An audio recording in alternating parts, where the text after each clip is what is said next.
말씀을 나누도록 하겠습니다.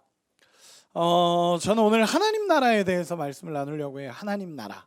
뭔가 막 저는 가슴 떨리는 주제라고 생각을 해요. 하나님 나라라고 얘기하면 늘 가슴이 두근두근하는 주제가 하나님 나라입니다. 그래서 저도 요즘에 개인적으로 이제 학위를 마무리하고 나서 연구하고 싶은 것들에 대해서 조금씩 연구를 하고 있어요. 근데 평소에 연구하고 싶었던 것들에 대해서 조금씩 연구를 하는데 제가 그 중에 하나가 저는 하나님 나라예요. 하나님 나라. 하나님 나라에 대해서 말씀을 좀 나누려고 합니다. 제가 제 인생에 있어서 저는 이제 제가 학생부한테도 이렇게 얘기했었는데 제가 중고등학교 시절을 돌아봤을 때, 제 중고등학교 시절을 돌아봤을 때 저는 되게 쉽지 않았던 삶이었다고 생각을 해요. 제 중고등학교 인생이. 왜냐하면 그때 당시에 이제 부모님께서 개척을 하셨어요. 부모님께서 개척이라는 게 뭐냐면 교회를 세운 거죠. 근데 이제 부모님께서 개척을 하시다 보니까 그렇다고 막 엄청 재정적으로 넉넉한 교회도 아니었고 개척을 하시니까 항상 힘들었죠. 재정적인 게 가장 어렵잖아요. 그래서 저는 그 부모님이 개척을 하시고 나서 그 재정적인 어려움을 제가 사실 제일 많이 겪은 사람 중에 하나인 것 같아요. 왜냐하면 제가 그때 중고등학생이었으니까 뭔가 필요하잖아요. 매점도 가야 되고 뭔가 하고 싶은 것도 많고 그랬던 시기에 저는 재정적으로 되게 힘들었었고, 그리고 그 시기에 이제 부모님 이제 엄마는 개척을 하고 아버지는 난 개척은 못한다 그러시고 이런 부부싸움들도 좀 있고 그러다 보니까 그때 당시가 제일 힘들었었던 기억으로 있어요. 그게 굉장히 힘든 상황들의 연속이었어요.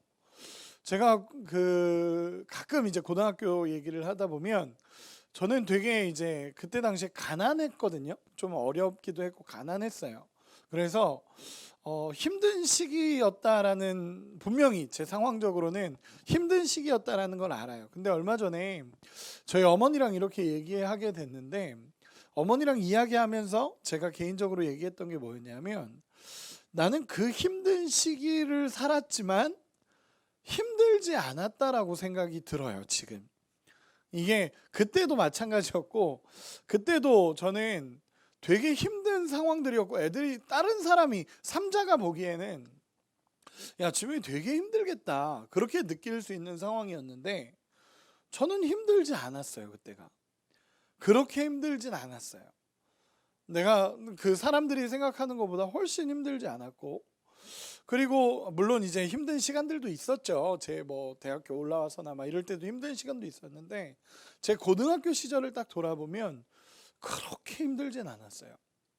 상황은 분명히 힘든데. 그리고 최근에 또 어떤 저를 어릴 때부터 봤던 전도사님을 만나가지고 이런저런 이야기를 나누는데 그 전도사님이 저한테 그러는 거예요. 장 목사님은 고등학교 때 그렇게 금식을 했죠 라고 얘기하는 거예요. 제가 금식 되게 많이 했었거든요. 제가 고등학교 3학년 되면서 나는 신학생, 앞으로 목회자가 될 거다라는 생각으로 이렇게 살면 안 되겠다라는 생각을 고3 때 되게 많이 했어요. 그래서 하나님 앞에 기도해야겠다라는 생각을 해서 고3 때 진짜 금식 오래 했어요. 1년이 365일이면 한 3분의 1은, 반은 좀 너무한 것 같고 한 3분의 1은 금식하면서 살았어요. 그게 저한테는 그냥 기도하면서 내가 그냥 일반 대학을 갈 사람은 아니니까 신학대학교를 가야 되는 사람이니까 라는 생각으로 금식하면서 하나님 앞에 살고 싶었어요. 그래서 지금 한 20년 가까이가 지나고 나서 지금 그때의 삶을 돌아볼 때 난 그때 힘들지 않았어요. 그리고 되게 행복했다라는 생각이 들어요. 그래서 제가 우리 오늘 고3 아이들 이제 이번 주 목요일에 수능이거든요. 근데 제가 고3 아이들한테 늘 했던 얘기가 뭐냐면, 너네가 힘들다는 거 안다. 너네가 힘든 시간을 보낸다는 거 안다. 근데 난 너네가 불쌍하진 않다. 뭐 대한민국의 고3이 불쌍하다라고 얘기하지만 난 너네를 불쌍하다고 생각해 본 적이 없다. 왜냐하면 너네가 이 정도 힘들어 봐야 하나님을 좀 찾지. 하나님을 의지하면서 살지. 고등학교 때만큼 하나님 의지한 적이 없잖아요. 주여 그러면서 고3 때 주여 하나님 막 이런 게 그냥 터져 나오는 시간들이잖아요. 그래서 난 너네가 그 시간이 굉장히 축복이라고 생각한다라는 얘기를 한 적이 있어요. 제가 왜 이 이야기로 시작하냐면 하나님 나라에 대해서 소개하려고 이렇게 얘기를 하는 거예요. 예수님께서 오늘 본문에 보면 첫 번째 메시지, 예수님이 이 땅에 오셔서 공생애를 시작하신 첫 번째 메시지, 가장 첫 메시지, 회개하라, 천국이 가까이 왔다 라는 거예요. 이걸 조금 원어적인 의미로 풀어보면 가까이 왔다라는 건 오고 계신다는 거예요. 오셨다라는 의미고 오고 계신다는 동시적인 의미를 가져요. 천국이 임했다는 거예요. 즉 쉽게 표현해서 예수님이 이 땅에 오심으로 인해서 하나님 나라가 시작됐다라는 걸 얘기해요. 하나님 나라가 온전히 시작되었다라는 거예요. 회개하라, 천국이 가까웠다. 여러분, 천국이라는 개념에 대해서 간단하게만 설명을 하자면 이 천국이라는 단어는 마태복음에만 나오는 단어입니다. 사중복음 중에서 이 마태, 마가, 누가, 요한복음, 예수님의 이야기 중에서 유일하게 마태복음에만 천국이라는 단어를 쓰고 나머지 단어는 하나님 나라라는 단어를 써요. 이 천국이라는 단어보다 하나님 나라라는 의미가 훨씬 큰 거예요. 천국이라는 개념은 그냥 그 유대인들이 하나님이라는 단어를 쓸 수가 없기 때문에 잘 안 써요. 이 하나님이라는 단어 자체가 내가 이렇게 막 쓰는 것 자체가 약간 불경한 느낌이라서 그들은 하나님을 존중하는 의미로 하나님이라는 단어를 쓰려면 목욕제계하고 막 이렇게 써요. 근데 그러다 보니까 이제 하나님 나라라는 단어를 유대인들을 향해서 잘 못 씁니다. 그래서 천국이라는 단어를 쓴 건데 원래 하나님 나라가 맞아요. 하나님 나라라는 개념이 맞아요. 거기에 더해서 나라라는 개념보다는 왕국이라는 개념이 강해요. 나라라고 얘기하면 그 국민 영토 주권 세 가지를 얘기하잖아요. 나라를 이루는 요소, 국민 영토 주권. 모르세요? 혹시 모르시지 않죠? 알죠? 형석 알죠? 네, 들어본 것 같아요. 저놈 자식. 네, 알겠어요. 네, 들어본 것 같은 그 국민 영토 주권. 이걸 그 나라를 구성하는 요소라고 생각해요. 근데 보통 이제 나라라는 표현을 하다 보면은 나라라는 거는 많은 사람들이 모여서 이루는 곳, 그리고 나의 주권이 있는 곳, 이 땅의 개념이 강하지만 나라라는 개념보다 킹덤이라는 개념이 강해요. 킹덤. 이건 뭐냐면 왕국이라는 거예요. 왕국. 여러분, 나라와 왕국은 좀 의미가 다릅니다. 나라라는 것은 많은 구성 요소를 갖춰야 되는 반면에 왕국이라는 것은 왕이 계시다라는 게 강조되는 거예요. 왕이 다스리는 곳, 왕국이라는 킹덤이라는 개념이 강합니다. 즉 하나님 나라라는 건 뭐냐면 하나님이 다스리는 곳이라는 것을 의미하는 거예요.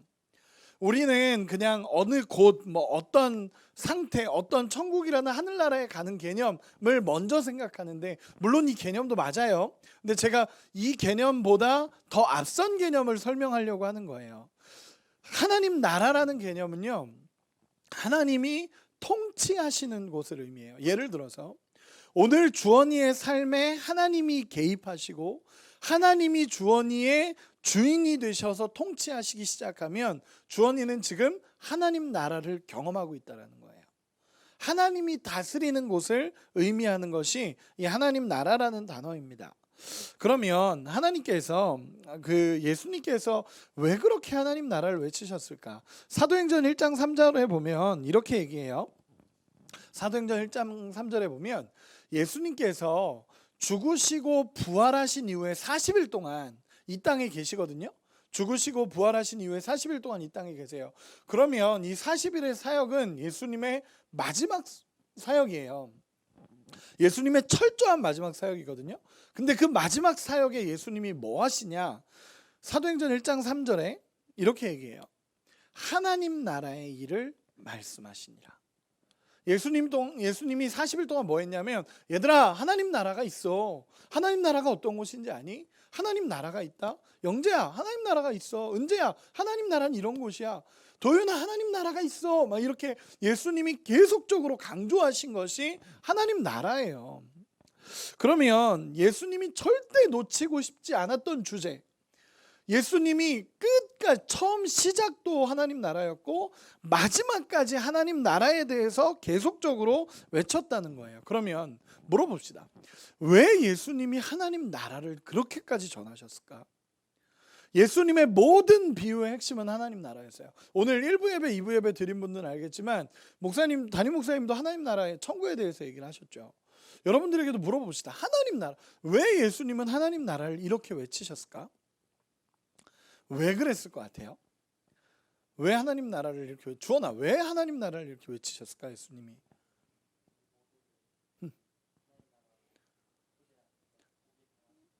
좋아요. 하나 또 뭘까? 영재야, 왜 하나님 나라를 그렇게 예수님이 강조하셨을까? 주원이가 하나는 얘기했어요.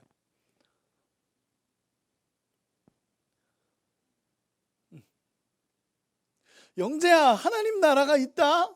하나님 나라가 오고 있어. 하나님 나라가 왔어. 왜 예수님이 이렇게까지 얘기하셨을까? 돌아오라고.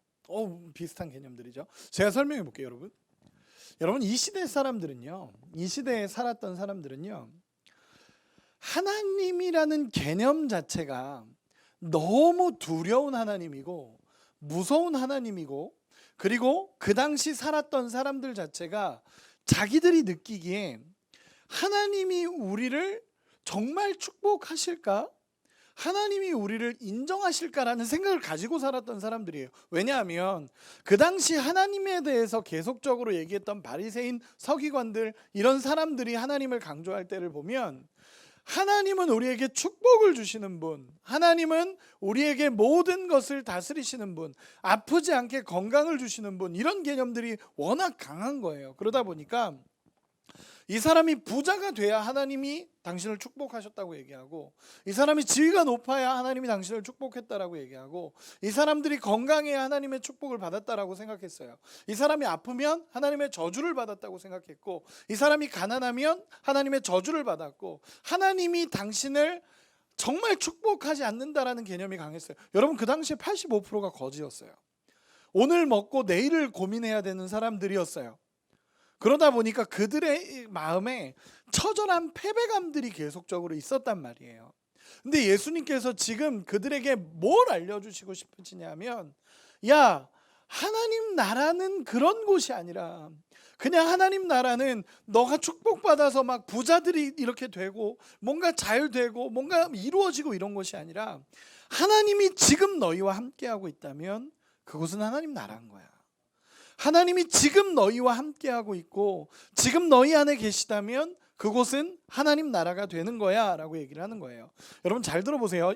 영원한 하나님 나라가 있어요. 아까 주원이가 우리 하나님 나라로 초대한다 그러는데, 영원한 하나님 나라가 요한계시록 20장 21장에 나와요.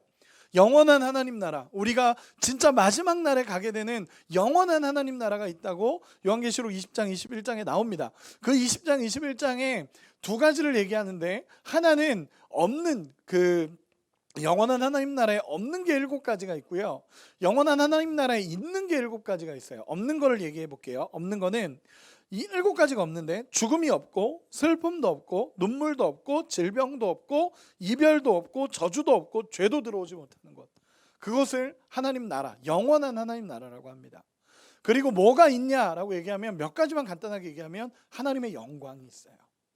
하나님이 계시고 하나님의 영광이 살아 숨쉬고 하나님의 진짜 숨결이 그대로 머무는 곳, 그곳이 하나님 나라라고 얘기하고요. 우리에게는 로마서에 보면 의와 평강과 희락, 하나님과의 올바른 관계 안에서의 기쁨이 있고, 정말 평안함, 끝도 모르는 평안함들이 있고, 그리고 정말 하나님 안에서 희락, 기쁨이 있는 그곳이 영원한 하나님 나라다라고 예수님께서 얘기하시는 거예요. 근데 그 하나님 나라가 지금 너희도 경험할 수 있다는 거예요. 지금도 경험할 수 있다라고 예수님 얘기하는 거예요. 그 패배감 쩌는 사람들한테, 완전히 무너져가지고 그렇게 살아가고 있는 그런 사람들한테, 얘들아, 그렇게 사는 게 아니야. 여러분, 예수님의 메시지들을 보면요, 굉장히 그 사람들에게 하나님에 대한 소망을 가르쳐줘요. 제가 아까 얘기했잖아요. 그렇게 처절하고 찌질하고 하나님이 날 버렸어 라고 생각했던 사람들한테 진짜 축복은 부자 되는 거야, 진짜 축복은 건강한 거야, 진짜 축복은 지위가 높아지는 거야 라고 말하는 사람들한테 예수님 뭐라고 얘기했냐면, 아니야, 심령이 가난한 자가 복이 있는 거야. 그 사람은 인간적으로 봤을 때 되게 찌질한 사람이거든. 맨날 하나님 앞에 울고 있는 사람 뭐가 축복이야. 정말 힘들어서 그러고 있는 사람 뭐가 축복이야. 근데 예수님이 보기엔 이런 사람이 하나님의 복이 있는 사람이야. 천국이 그들의 것이야. 정말 애통하는 자, 하나님 그러면서 애통하는 자가 복이 있대요. 우리가 보기에는 야, 저 사람 왜 이렇게 찌질하게 저러고 있어? 이럴지 모르는데 하나님 그러면서 애통하는 자가 복이 있대. 하나님이 그들을 보고 계신대. 예수님이 복의 개념을 뒤바꿔 버리세요. 뒤집어 버리세요. 그동안이 가지고 있었던 모든 생각을 뒤집으면서 그거 아니야. 하나님의 복은 그런 거 아니야 라고 예수님 뒤집어 버리세요. 마찬가지예요. 그들은 정말 그 어려움 속에 살아가고 있는데 예수님이 얘기하시는 게 뭐냐면 아니야. 그런 패배감이 아니라 지금 너희에게도 하나님 나라가 임해 라고 예수님이 계속 얘기해 오신 거예요. 누가복음에 보면요. 예수님 그런 얘기를 하세요. 바리새인과 서기관들이 예수님이 하도 하나님 나라 얘기하니까 얘들아 하나님 나라야 하나님 나라가 있어 진짜 하나님 나라가 있어 그러면서 예수님 가까이 왔어 오고 있어 라고 예수님 계속 얘기하시니까 바리새인과 서기관들이 와서 이렇게 얘기해요. 예수님 도대체 하나님 나라는 언제 임하는 겁니까? 예수님이 말하는 그 하나님 나라는 언제 오는 겁니까? 라고 얘기했더니 예수님이 이렇게 얘기해요. 누가복음 17장 21절에 제가 읽어드릴게요. 하나님 나라는 볼 수 있게 임하는 것이 아니요 또 여기 있다 저기 있다고도 못하리니 하나님 나라는 너희 안에 있느니라. 여러분 이거 엄청 충격적인 말씀이에요. 그들은요 하나님 나라는 우리가 죽어서만 가는 나라라고 생각을 했어요. 죽어서만 가는 나라, 온다라는 개념 자체를 이해 못했어요. 우리가 주기도문을 보면 나라가 임하시오며 나라가 오시옵고 라고 표현하잖아요. 그 나라가 가는 나라가 아니라 오는 나라라고 표현해요. 예수님이 지금 얘기하시는 게 우리가 간다라는 개념이 아니라 온다라고 표현해요. 그 나라가 임한다, 그 나라가 온다, 그 나라가 계속적으로 다가온다라고 예수님이 표현하는 거예요. 그럼 우리가 천국가 이건 뭐 하는 거냐면 영원한 하나님 나라를 얘기하는 거예요. 요한계시록 20장 21장에 나오는 영원한 하나님 나라를 얘기하는 거예요. 근데 지금 예수님은 뭐라고 하냐면 그 완벽한 하나님 나라가 있어. 그런데 지금 너희 안에도 하나님 나라가 경험될 거야. 그냥 단순히 눈에 보이는 막 이게 하나님 나라고 이게 하나님 나라고 옛날에 그런 누구한테 물어봤더니 그런 얘기 하더라고요. 천국이 어떤 곳일 것 같니? 그랬더니 어떤 애가 성경을 본 건 있고 들은 건 있으니까 막 홍보석 녹보석이 가득하고 막 나는 그런 하나님 나라 별로 안 좋을 것 같아. 나는 기본적으로 홍보석이 뭔지 몰라요. 어쨌든 뭐 그런 거 몰라. 그런 게 나한테는 크게 중요하지 않아. 차라리 홍보석 대신 아이패드 있으면 더 좋겠다는 이런 생각을 하겠죠. 난 그런 거에 대한 건 아니에요. 그러면 뭐냐? 하나님 나라에 대해서 예수님이 요한계시록 20장 21장에 나타난 하나님 나라는요. 그런 거에 얘기하지 않아요. 하나님이 통치하시는 것. 완전한 하나님의 통치가 있고 창조하신 원형대로 하나님의 기쁨이 하나님의 숨결이 하나님의 은혜가 하나님의 사랑이 머물러 있는 상태를 이야기하는 거예요. 그 영원한 하나님 나라가 있는데 정말 기쁜 소식은 지금도 이 땅을 살아가며 하나님 나라를 이 땅에서도 경험할 수 있다라는 거예요. 저는 이 예수님의 말에 항상 가슴이 뛰어요. 가슴이 뛰어요. 다시 표현해 볼까요?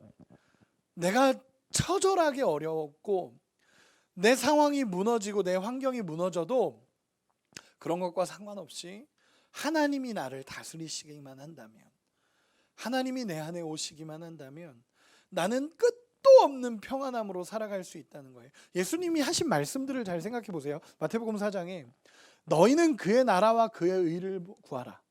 그리하면 이 모든 것을 너희에게 더하시리라. 이게 뭐예요? 하나님 나라를 구하라는 거예요. 하나님 나라를 구하라는 거예요. 그러면 하나님 나라가 너희 안에 임하면 너희의 마음의 해결이 일단은 기본적으로 하나님이 경험되고 나니까 나머지들은 내가 책임져 가시겠다는 거예요. 여러분 이게 얼마나 큰 축복인지 아세요? 그러면 제일 먼저 우리가 하나님 나라를 누릴 수 있어야 돼요. 제가 앞에서 잠깐 얘기했죠. 제가 제 인생에서 참 힘든 시간들, 제가 뭐라고 표현할 수 없을 정도로 힘든 시간들이 있었어요. 상황들에서는. 그런데 저는 그 시간이 힘들지 않았어요. 가만히 돌아보니까 저는 그때 신학이라는 걸 몰랐죠. 이런 하나님 나라 뭐 이런 것도 모르고 그냥 아무것도 몰랐어요. 근데 제가 지금 와서 돌아보면 내가 그때 하나님 나라를 경험하며 살았구나. 여러분, 그 선조들이 불렀던 찬양, 높은 산이 거친 들이 조막이나 궁궐이나 내 주 예수 모신 곳이 그 어디나 하늘나라. 저는 이 찬양의 가사가 언젠간 제 마음에 너무 깊게 다가온 적이 있어요. 높은 산이 거친 들이 초막이든 초막에 살든 궁궐에 살든 상관없이 내 주님이 계신 그곳이 하나님 나라입니다. 여러분, 너무 위대한 고백이잖아요. 제가 좋아하는 찬양 중에 그런 찬양, 그곳이 광야이든 푸른 초장이든 주가 거기 계심으로, 광야든 푸른 초장이든 상관없이 주님이 그곳에 계시면 나는 예배하는 자가 됩니다 라는 고백이에요. 여러분, 그러면 우리가 이 땅을 살아가며 기쁨과 감격 속에 살아갈 수 있는 은혜가 우리에게 주어졌다라는 거예요. 예수님이 이사야서 말씀에 계속 얘기를 하죠. 이사야서 말씀을 인용하면서 예수님 계속 얘기하는 게 뭐냐면, 얘들아, 너희의 슬픔이 변하여 기쁨이 될 거야. 너희의 근심이 변하여 찬송이 될 거야. 너희의 그 아픔이 변하여 하나님의 은혜가 될 거야 라고 예수님 계속 얘기하세요. 그러면서 얘기하시는 게 하나님 나라예요. 여러분, 저는 요즘에 마태복음 우리 리더들하고 계속 묵상하고 있거든요. 리더들하고 큐티하면서 묵상하고 있는데, 마태복음을 읽으면서 제가 계속 요즘에 느끼는 게 뭐냐면 얼마나 예수님이 하나님 나라에 대해서 강조하고 계시는가요. 간절하신 거예요. 우리를 보면서 예수님이 경험하기를 원하는 거야. 좀 얘들아, 그렇게 살지 마. 그렇게 슬프고 무너지고 아프게 나는 아무것도 아니야 라고 좌절하지 말고 하나님 나라를 경험해봐. 그분이 말씀하시는 통치를 경험해봐. 그러면 너의 인생을 하나님이 얼마나 붙잡고 계시는지 너희가 알게 될 거야 라는 걸 예수님 계속 얘기하시는 거예요. 영원한 하나님 나라 있어. 지금 있어. 그거는 우리 하나님께서 약속하신 그 영원한 하나님 나라가 있어. 그 나라 보면서 살아가는 거야. 그런데 지금 이 땅에도 그 나라를 경험할 수 있어 라고 예수님이 얘기하시는 거예요. 신학자들이 그런 얘기해요. 이미와 아직 사이에 있다. already와 not yet 사이에 있다 라고 얘기를 해요. 하나님 나라는. 이 얘기는 뭐냐면 예수님이 오심으로 말미암아 이미 하나님 나라는 선포됐고 아직 완벽한 하나님 나라는 오지 않았어요. 그 사이에 살아가고 있어요. 그러나 지금 이 땅에 이미 임한 하나님 나라를 경험할 수 있다는 거예요. 그러면 마지막, 이렇게 하나님 나라가, 예수님이 그렇게까지 하나님 나라를 강조했고 죽기 직전이 아니죠. 승천하시기 직전까지 예수님이 하나님 나라를 계속적으로 얘기하시면서 얘기하셨던 또 하나가 뭐냐면 이 하나님 나라를 어떻게 하면 경험할 수 있냐는 거예요.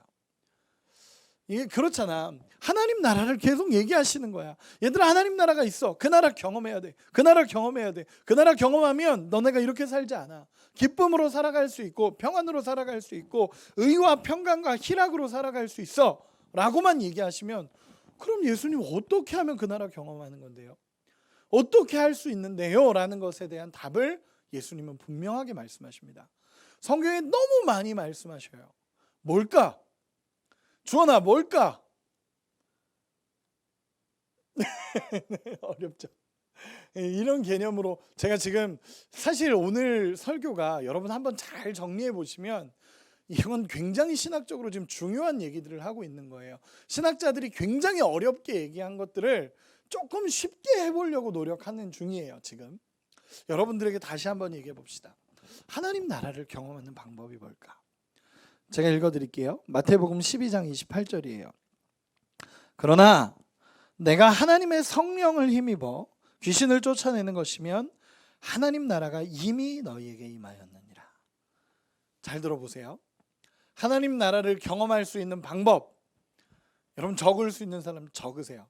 하나님 나라를 경험할 수 있는 방법 한 단어면 돼요. 성령이에요. 성령이에요. 성령. 로마서 말씀에 하나님 나라는 성령 안에 있는 의와 평강과 희락이라. 성령이에요. 성령. 예수님이 하나님 나라와 함께 그렇게 얘기하셨던 거, 떠나시기 직전까지 얘기하셨던 거, 내가 가면 성령이 올 거다. 내가 가면 성령이 오실 거다. 구하는 자에게 성령을 주시지 않겠느냐. 진짜 누가 구하든 정말 구하는 자에게 내가 성령을 주지 않겠느냐. 성령이 오실 것이다. 그리고 예수님 그렇게 외치셨던 그 성령이, 예수님이 사도행전 1장에 승천하시고 2장에 성령이 임해요. 그리고 그 성령이 임하면서 성령의 시대가 열려버립니다. 여러분, 지금 우리에게 마찬가지예요. 예수님이 계속 얘기하시는 거예요. 너희는 먼저 그의 나라와 그의 의를 구하라. 그리하면 너희에게 이 모든 것을 더하시리라. 하나님 나라를 구하라는 거예요. 하나님 나라가 내게 임하기를. 하나님 나라를 소망하며 구하라는 거예요. 그러면 성령을 주시겠다는 거예요. 구하는 자에게 성령을 주시지 않겠느냐. 같은 말씀의 그 동일선상에서 보면 너희는 먼저 그의 나라와 그의 의를 구하라. 그리하면 이 모든 것을 더하시리라. 구하는 자에게 성령을 주시지 않겠느냐. 하나님 나라를 이루는 방법, 여러분, 성령이에요.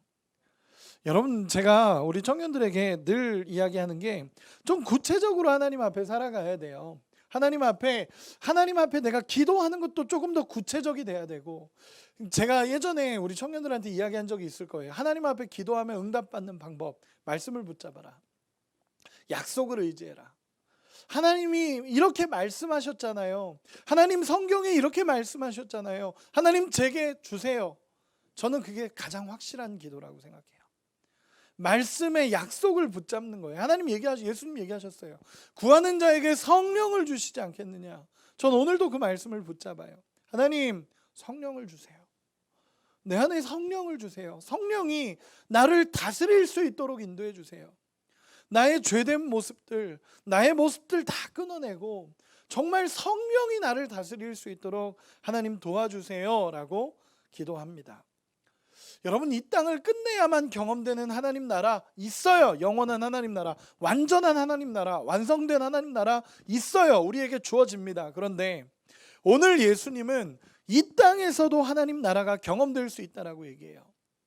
눈물이 있지만, 아픔이 있지만, 괴로움이 있지만 그것과 상관없이 하나님의 통치가 내 안에 임한다면 그 눈물이 변하여 기쁨이 될 거고, 아픔이 변하여 찬송이 될 거고, 정말 하나님 안에 놀라우신 하나님의 역사가 우리 가운데 일어날 거다라고 하나님 오늘도 약속하고 계십니다.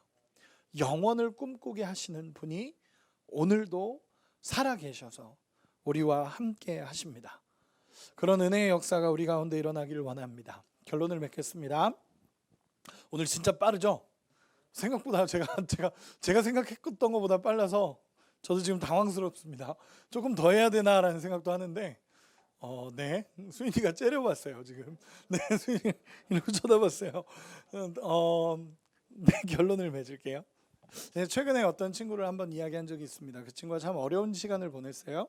그리고 그 친구가 그 어려운 시간을 보내고 나서 저랑 이렇게 얘기하다가 그 친구가 저한테 얘기한 적이 있어요. 제가 한 2주 전인가 그 친구랑 이렇게 만나서 대화한 적이 있어요. 근데 그 친구가 그런 얘기를 하는 거예요. 목사님, 그냥 이렇게 살아야죠 뭐. 다 세상 다 포기한 것처럼. 세상 다 포기한 것처럼. 주님, 목사님, 그냥 이렇게 사는 거죠 뭐. 뭐 힘든 일이 없을 수 없나요? 그냥 힘든 일이 있으면 그냥 있는가 보다 하고 살아야죠 뭐. 힘들면 힘든 대로 사는 거죠. 되게 맞는 말 같잖아요, 그렇죠? 되게 세상의 모든 이치를 깨달은 사람처럼, 세상의 모든 이치를 깨닫고 얘기하는 사람처럼, 목사님 힘들면 힘든 거죠 뭐. 어쩔 수 없죠 뭐. 제가 이렇게 힘든데 어쩔 수 없죠. 제가 그렇게 얘기했어요. 야, 아니야 라고 얘기했어요. 근데 뭐가요? 그래서 다 그렇게 사는 거 아니야. 다 그런 식으로 사는 거 아니야. 야, 하나님 나라를 누리는 사람이 있어. 모두가 힘들다고 얘기해도 나는 기쁘고 기쁘도다라고 고백하는 사람들이 있어. 모두가 힘들다고 얘기해도 나는 하나님의 은혜가 있습니다라고 고백하는 사람이 있어. 다 그렇게 사는 거 아니야. 그 나라를 살아가는 사람이 있어 라는 얘기를 한 적이 있어요. 여러분들에게도 동일하게 얘기하고 싶어요. 여러분 있어요. 하나님 나라를 살아갈 수 있고요. 그 나라를 이 땅을 살아가면서도 그 나라를 딛고 살아가는 사람들이 있어요. 오늘도 하나님의 통치가 있는 사람이 있고요. 오늘도 하나님의 인도하심 때문에 눈물을 흘리면서 이 길을 걸어가는 사람들이 있어요. 여러분 내 인생 그냥 이렇지 뭐 라고 판단하지 마세요. 하나님 그렇게 얘기하시지 않았어요. 얘들아, 오늘도 하나님 나라가 있다. 오늘도 경험될 하나님 나라가 있고 오늘도 내가 너와 함께하면 그곳이 하나님 나라가 된다 라고 말씀하시는 그 예수 그리스도의 음성이 오늘도 우리 안에 들려지기를. 그래서 정말 이 땅에 하나님 나라를 경험하면서 그 나라를 맛보면 너무 행복해요. 그래서 영원한 하나님 나라가 그리워지는 거예요. 이 땅에서의 그 나라가 경험되면서 영원한 하나님 나라를 보기 시작하는 거예요.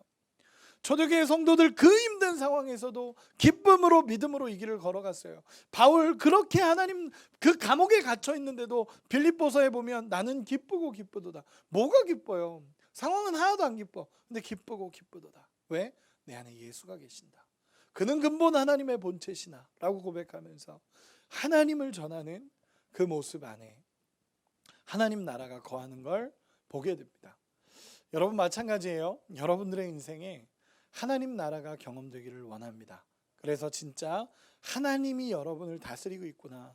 내 인생을 이렇게 돌보고 계시는구나. 내가 정말 어떤 상황에도 하나님 때문에 평안할 수 있구나라는 것이 믿음으로 경험되는 우리 모두가 되기를 예수님의 이름으로 축원합니다.